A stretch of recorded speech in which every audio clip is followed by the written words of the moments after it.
जय माता दी। श्री दुर्गा सप्तशती का सप्तम अध्याय, चंड और मुंड का वध।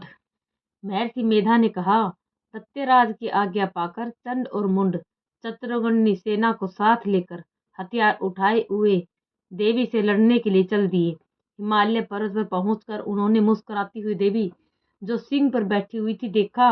जब असुर उनको पकड़ने के लिए तलवारें लेकर उनकी ओर बढ़े, तब अंबिका को उन पर बड़ा क्रोध आया और मारे क्रोध के उनका मुख काला पड़ गया, उनकी भ्रुकुटियां चढ़ गई और उनके ललाट में से अत्यंत भयंकर तथा अत्यंत विस्तृत मुख वाली लाल आंखों वाली काली प्रकट हुई, जो कि अपने हाथों से तलवार और पास लिए हुए थी। वह विचित्र खड़ग धारण की हुई थी तथा चीते के चर्म की साड़ी और नरमुंडों की माला पहन रखी थी।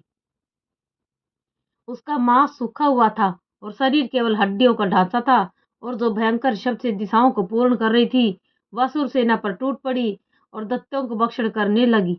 वे पाशर रक्षकों, अंकुशधारी महावतों, हाथियों पर सवार योद्धाओं और घंटा सहित हाथियों को एक हाथ से पकड़कर अपने मुंह में डाल रही थी, और इसी प्रकार वह घोड़ों, रथों, सारथियों व रथों में बैठे हुए सैनिकों को मुंह में डालकर भयानक रूप से चबा रही थी।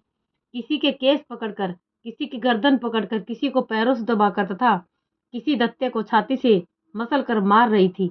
वह दत्ते के छोड़े हुए बड़े बड़े अस्त्र शस्त्रों को मुंह में पकड़कर क्रोध भर उनको दांतों से पीस रही थी। उसने कई बड़े असुर भक्षण कर डाले, कितनों को रोन डाला, कितनी उसकी मार के मारे भाग गए, कितनों को उसने तलवार से मार डाला, कितनों को अपने दांतों से समाप्त कर दिया। और इस प्रकार से देव ने क्षण भर में संपूर्ण दैत्य सेना को नष्ट कर दिया। यह देख महापराक्रमी चंड काली देवी की ओर लपका और मुंड ने भी देवी पर अपने भयानक बाणों की वर्षा आरंभ कर दी और अपने हजारों चक्कर उस पर छोड़े। उस समय वह चमकते हुए बाण व चक्कर देवी के मुख में प्रविष्ट हुए इस प्रकार दिख रहे थे, जैसे मानो बहुत से सूर्य मेघों की घटा में प्रविष्ट हो रहे हों। इसके पश्चात भयंकर शब्द के साथ काली ने अत्यंत जोश में भरकर विकट अट्टहास किया।